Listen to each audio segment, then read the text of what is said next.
Prepare to give fire. Give fire.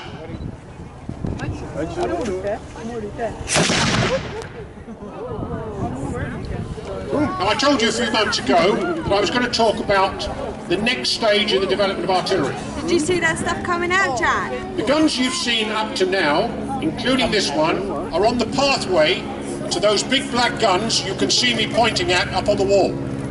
Those are possibly the last muzzle-loading type of cannons made in the 1700s, late 1700s, on into the 1800s. That sort of a gun was used right up to and including the American Civil War. It's taken us through the Crimea War period. And some of the things I say to you today are entirely related to this gun, the same as the ones on the top. Safety features. Our gun has just been fired, and we're going to take you through that first of all, so that you understand the careful way in which these weapons have to be fired. This applies to the guns from the Wars of the Roses, it applies to us, it applies to those guns up on the wall there. The gun has been fired. Down at the bottom of the gun there was an explosion. There's likely to be sparks and debris down the bottom of the gun. Imagine 30 guns like this in a line. You wouldn't even know for sure whether your gun had gone off as they're all fired. So the first thing a gunner does is search his piece. Search the piece.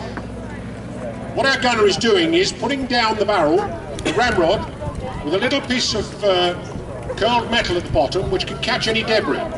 In addition, he knows, because of a mark on the ramrod, if he's reached the back of the gun or whether there's something still down there. So he will search the piece on the gun captain's command. As I shouted, search the piece. He withdraws his ramrod, and if it's clear, he shouts out to me, piece clear. I now know there's no solid shot or bits of canvas down there of any size, but I'm still concerned about a hot barrel. I'm still concerned about the possibility of ignition of gunpowder if I put some more down. So the next in the round of sequence of serving a gun is to put a wet mop down to extinguish and cool the gun barrel, extinguish any sparks. So I shout out, wet mop.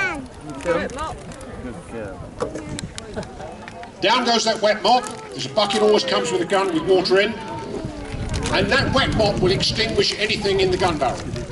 But of course it introduces another problem for a gunner. Because the bottom of the gun is now wet, you put powder in there, it'll be damp but it will not ignite. So the next command will be dry mop. Down goes our dry mop. You'll notice there's only 2 ramrods, not a ramrod for every task. Come to that in a moment. When he's dry mopped, he shouts out, piece clear, and I now know that I'm ready to reload the gun. I'm going to give the command to the gun crew to fire the gun. So prepare for that command. Have a care. Yeah, ready, go. Let's go. I told you. Sorry, ladies and gentlemen, he's quite correctly reminded me it's one thing to load the gun, but you've got to prick the bag inside, fuse it, and then fire it. Dad, will it be loud? So you just by waiting for the command. So we are pricking and priming. This gun is made of a single light piece of metal tube, bound with wood, tightened up with iron bands, covered in leather, and it weighs around about 110 to 120 pounds. That means it can be carried on a horse.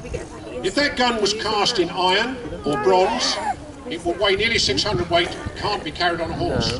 This is the big technological leap that has happened in the 100 years since our last performance from the Wars of the Rose period. War of the Roses period. I'm going to give the command to give fire. Have a care. Give fire. Here we go. And away go 20 musket balls.